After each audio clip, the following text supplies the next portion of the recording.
Makan ketika sesuap nasi dia muji Allah, ketika minum seteguk nasi dia muji Allah. Itu kalau orang diridhoni Allah itu wali betul. Itu untuk jadi wali itu gampang. Kamu makan ridho, kamu nginjak buminya Allah ridho seneng, kamu hidup keseharian aman seneng. Nah ini supaya sampean kita semua lah, kita semua ngaji betapa panduan Rasulullah untuk menggapai ridho Allah itu banyak yang keseharian sekali. Saking kesehariannya banyak dalam hadis dan itu sahih. Nabi menyebut hal-hal yang keseharian. Hatta ma tas'alu fi imra'atika. Kamu punya uang, kemudian istri kamu bisa makan, itu ibadah. Bahkan sebagian ibadah itu dicontohkan Nabi yang akhirnya diprotes sahabat. Yaitu wa fi buti ahadikum sedekah. Kamu menggauli istri kamu itu ya sedekah. Sampai sahabat bilang yang benar ya Rasulullah. Ayati ahaduna syahwatahu wa huwa lahu ajrun. Masa urusan biologis, urusan syahwat kemudian dia dapat pahala. Nabi menjawab, alaysa law wada'aha fi haramin akana alaihi wisrun. Bagaimana kalau dia meletakkan ke yang tidak benar itu kan dosa. Nah, hal-hal seperti ini yang saya ingin teman-teman semua lah, semua. Saya juga agak ingin ngaji demi Anda juga agak ingin. Itu dosa sekali ngaji kok pesanan kelompok tertentu itu enggak boleh. Islam itu untuk semua. Jadi ya cuma karena di depan saya jenengan ya seakan-akan jenengan korbannya. Itu ada ilmunya dalam usul fikih itu. Jadi orang itu harus ngaji usul fikih. Nama yang disebut, mungkin Mas Sufyan masih ingat zaman ngaji usul fikih. Nama yang disebut itu tidak jaminan sebagai prioritas perintah. Jadi misalnya gini, kebetulan yang di depan Nabi itu Abu Dzar. Nabi ya bilang, ya Abu Dzarin ini uhibbuka misalnya, atau ya Mu'ad ini muhibbuka, atau ya Abu Hurairah ini uhibbuka misalnya. Banyaklah riwayat yang Nabi nyebut ya Abu Dzarin, ya Mu'ad, ya Abu Hurairah. Kemudian misalnya Nabi meneruskan khitab, ini uhibbuka, saya mencintai kamu, fakul dubur sholatin, atau sebagian riwayat disebut fala tada'an la dubura kulli sholatin, Allahumma inni ala dzikrika wa syukrika wa husni ibadatik. Saya mencintai kamu, siapa saja, Mu'ad bisa, Abu Dzar bisa siapa. Saya mencintai kamu, mohon kalau habis sholat kamu jangan lupa wiridan Allahumma inni ala dzikrika wa syukrika wa husni ibadatik. Ya Allah, tolong kami permudah supaya mudah ingat Engkau. Anda tidak bisa mentang-mentang, wong nama saya Parmin, nama saya Purnomo, itu yang diperintahkan Mu'ad misalnya.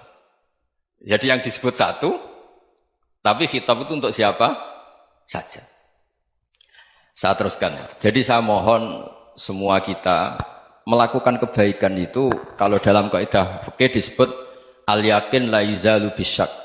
Banyak kebaikan yang kebenarannya itu 100%. Tidak punya efek samping ke pihak lain, ke kelompok lain, ke komunitas lain. Itu tadi misalnya Anda makan, dan itu murah sekali, hanya butuh satu piring. Setiap punyaan kamu muji Allah, setiap minum kamu muji Allah. Itu redaksinya Rasulullah SAW disebut, Allah sangat ridho ketika seorang hamba makan, kemudian dia memuji Allah. Atau minum, kemudian dia muji Allah. Logikanya gampang, negara seperti ini yang kamu harapkan bentuknya kayak apa, mertua, ipar, komunitas, tetangga, itu nyata terjadi itu kan belum pasti. Sementara yang mesti terjadi adalah kamu butuh makan, kalau tidak mati. Butuh minum, kalau tidak mati. Butuh bumi yang nyaman ditempati, kalau tidak kita juga mati. Sebab itu Allah kalau menyebut nikmatnya itu hal-hal yang keseharian. Alladzi at'amahum min ju'. Allah itu siapa? Allah itu yang menciptakan kamu bisa makan. Tidak berlebihan, Allah itu yang menciptakan kondisi sosial itu ideal. Zaman Nabi itu ya ada orang munafik. Orang-orang pilihan Allah itu juga diuji orang sekelilingnya yang macam-macam. Semua diuji sesuai konteks zaman dan waktu. Nah, tapi ada ibadah-ibadah yang selalu disarankan Nabi. Sampai Nabi itu pernah ditanya, ayul islami khairun ya Rasulullah, Islam terbaik itu gimana? Jawaban Nabi itu unik. It'amut to'am. Islam terbaik itu ya makan-makan, santai-santai. Ketika Allah menyebut beberapa kebaikan, falak tahamal akobah, wa ma adrokan apa? Mal akobah. Terusannya apa? Fakku rokobah. Terusannya apa? Au it'amun fiyaumin di masubaya. Atau acara makan-makan itu juga Islam. Kenapa? Ya bayangkan kalau tidak ada makanan, kita mati kan? Kondisi sosial tidak ideal itu Anda masih gak apa-apa. Tapi kalau Anda tidak makan, Anda tidak minum, kamu punya istri cerewet masih bisa hidup, punya mertua cerewet masih bisa hidup. Tapi kalau tidak makan bisa mati. Berarti penting mana istri sama makan? Penting mana? makan. Semoga istri Anda dengar, nanti kamu disuruh makan tapi pulang deh. Itu kalau dibahasakan makan masih memahami. Penting mana nasi satu piring dengan istri. Nggak ada nasi mati, nggak ada istri belum mati. Penting mana? Gak berani jawab kan? Nah, ternyata Anda ada garang kan di depan istri. Jadi saya mohonlah, mungkin Mas Sufyan Sauri tadi yang bisa bantulah. Teman-teman tuh ngaji yang keseharian saja. Karena kita nyari ridha Allah itu berdasar firman Allah. Dan firman Allah itu menyebut keseharian tuh riang, gampang.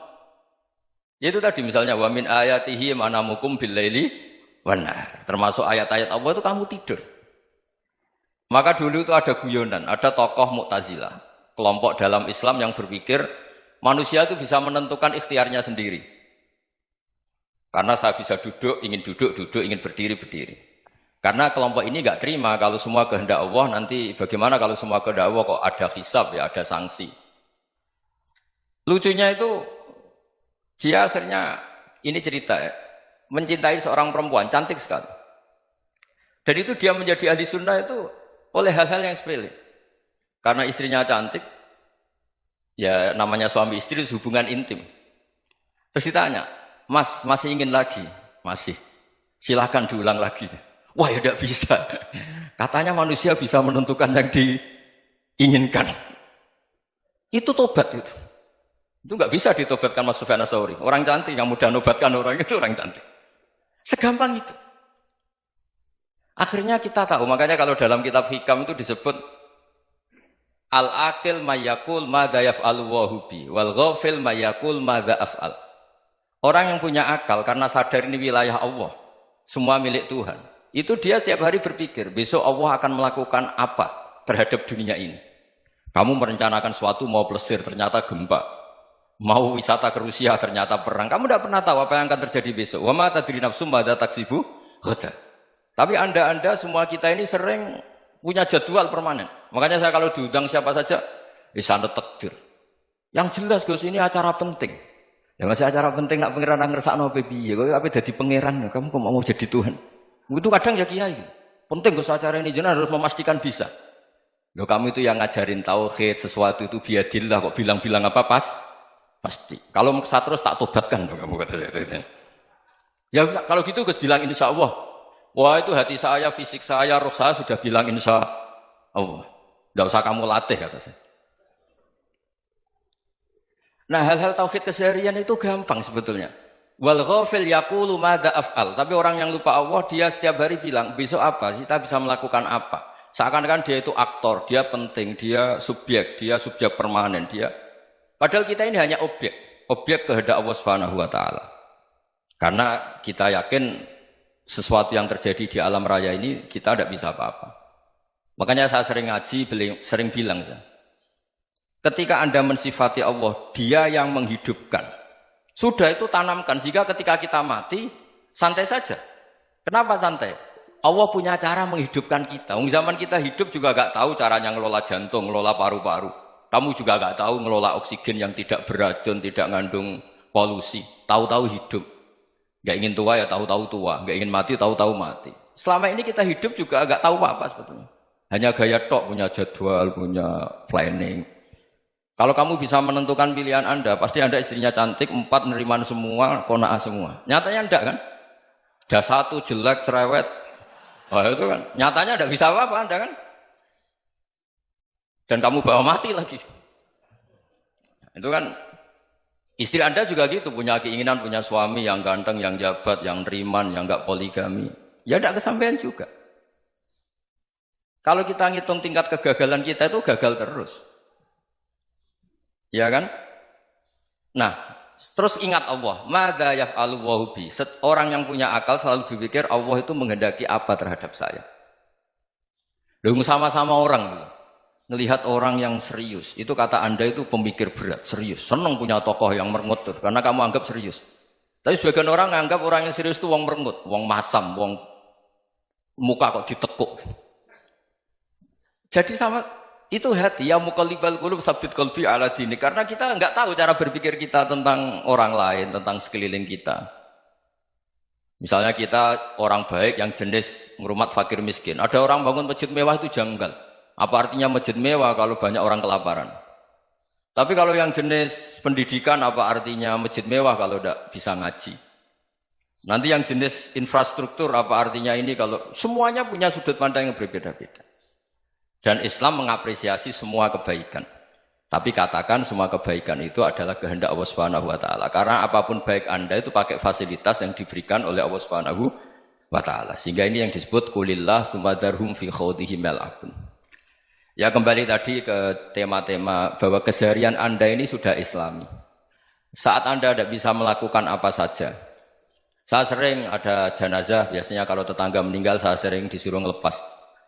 Saya bilang orang ini baik. Karena sering ngelamun di rumah, sering nganggur di rumah. Ditanya sama anaknya, kenapa Gus nganggur baik? Ya kalau dia nganggur artinya juga enggak berbuat sesuatu yang maksiat kan? Ya kan? Orang nganggur di rumahnya ya tidak bunuh orang, tidak maling, tidak korupsi, ya namanya nganggur di rumah. Lah cuma istri cara pandang nganggur gak menghasilkan uang itu. Tapi juga gak menghasilkan kriminal kan? Jadi sebenarnya Islam itu makanya kalau sampai ngaji usul fikih itu ada kitab usul fikih namanya Lubul Usul, itu terkenal sekali di pesantren itu. Itu kalau ngapresiasi keseharian itu luar biasa. Izma min mubahin illa wa yatahaqqaqu bihi tarku haramimma. Karena keseharian yang mubah saat Anda lakukan itu ada kehebatan yang luar biasa, yaitu meninggalkan haram. Makanya dulu banyak orang-orang alim ketemu temannya itu guyon sampai semalaman. Itu biasanya yang semangat Islam itu kiai kok tidak tahajud, kiai kok tidak witir. Orang yang sedang mapan uangnya banyak, malam itu tidak kelayaban itu sudah luar biasa. Melawan nafsu supaya tidak maksiat itu sudah luar biasa. Supaya lupa guyon sama temannya semalaman sampai subuh. Gejolak-gejolokan ngenang zaman miskin, zaman kuliah gak jelas, zaman apa. Melihatnya jangan tarkut tahajud. Seperti ini meninggalkan tahajud, tapi meninggalkannya ini talkul muharramat. Jadi kayak apa hebatnya? Sehingga Imam Ghazali punya riwayat yang agak unik. Hatta takuna ibadatu akhiri hadil ummah iku an-naum. Sehingga suatu saat ibadah terbaik umat ini itu tidur. Itu kan riwayat kontroversi. Ketika Imam Ghazali saja, kenapa iya? Kenapa kamu mulai keluar dari rumah itu sudah banyak maksiat, melihat perempuan yang enggak mahram, melihat fenomena. Tapi kalau kamu tidur itu enggak melihat apa-apa. Tapi juga kamu jangan nganggap tidur itu ibadah betul. Saatnya melakukan fardu ain malah masih tidur. Tapi itu sudut pandang yang menjadikan kita Islam itu gampang. Jadi saat Anda tidak bisa aktivitas apa-apa, misalnya ada beberapa orang yang lumpuh. Lumpuh itu memang enggak bisa Jumatan, enggak bisa ibadah, tapi dia juga enggak bisa maksiat. Tidur itu memang Anda saat itu tidak bisa tahajud, tidak bisa witir, tapi saat itu ada zina, ada maling, tidak gosipkan orang, tidak bully orang, tidak menanamkan kebencian, tidak hasud. Sehingga tidur menurut Allah Ta'ala wa min ayatihi manamukum billaili apa? Wan-nahar. Karena di tidur itu selain ada unsur istirahat, jaga stamina, juga ada unsur meninggalkan beberapa keburukan. Nah saya mohon ibadah yang keseharian ini kita jaga. Supaya kita semua baca ayat itu fasih. Fasih itu tertanam di hati. Allah itu siapa? Alladzi at'amahum min ju'i wa amanahum min khauf. Dan Allah kalau cerita di Quran itu anna sababnal ma'a sabba tsumma syaqqaqnal ardha wa syaqqa fa ambatna fiha habba wa inaba wa qadba wa zaituna wa nakhla wa hadaika hulba. Kamu tahu saya ini siapa kata Allah? Saya ini adalah Tuhan yang menurunkan air. Kemudian ada tanaman banyak. Habba wa inaba wa qadba. Ada zaitun, ada tin. Kalau orang Jawa mungkin ada tela, ada padi, ada mangga, ada pisang. Sudah. Wa inaba wa zaituna wa nakhla wa hadaika hulba. Ada perkebunan yang lebat. Tujuannya apa? Mata Allahum, silahkan kamu pakai, kamu nikmati. Tapi karena kadang kita ini punya ide-ide besar. Tadi untuk syukur saja nunggu punya istri riman, rumah baik, tetangga baik, komunitas baik, semuanya baik baru syukur. Lama-lama nanti ada di surga, syukurnya nunggu surga paling kelas A. Itu sudah ada yang menghuni Rasulullah, kamu gak boleh di situ. Masa untuk syukur saja? Repotnya Masya Allah. Jadi mohonlah Quran yang kalau Anda hafalkan juz sama itu kan ada ayat-ayat yang kayak tadi. Ya, fal yang dzuril insanu ila ta'ami. Coba lihat apa yang kamu makan ya? Dari mana? Dan untuk mempertahankan hidup kamu keseharian. Jadi jangan kira ibadah itu harus membentuk komunitas yang versi Anda. Ibadah itu harus yang hal yang mulu-mulu. Kesehariannya Anda alami. Loh ini saya tidak bikin-bikin. Saya ngaji bukan karena berdasar pesanan. Itu ayat yang saya baca kan betul ada ayatnya kan. Fal yang dzuril insanu ila ta'ami. Anna soba benal ma'ah soba. Thumma syaqaqnal ardo syaqqa. Fa'ambasna fiha habba wa inabau wa qadba wa zaitunau wa nakhla wa hadaika ghulba. Terusannya apa? Mata'al lakum. Silakan kamu nikmati. Mata itu silakan kamu nikmati. Ya kayak sampean dikasih hidangan ya makan. Ya sudah makan. Habis makan ya minum. Habis itu ngantuk ya tidur. Ya sudah normal-normal saja. Kayak apa indahnya Islam. Tapi Anda mencari Islam yang gimana lagi? Nah itu yang diajarkan guru-guru kita, diajarkan sanad kita sampai Wali Songo, sampai Rasulullah SAW. Bahwa pada akhirnya ada jihad, ada perang. Itu dulu memang perang, bukan membunuh. Beda. Dulu kita dijajah Belanda ya perang. Dan itu normal karena kita dijajah. Jadi ketika orang lain ingin baik sama kita, wa in ahadum minal musyrikin astajaroka ya fajirhu hatta yasma'a kalam Allah. Kalau mereka ingin baik ya kita baik.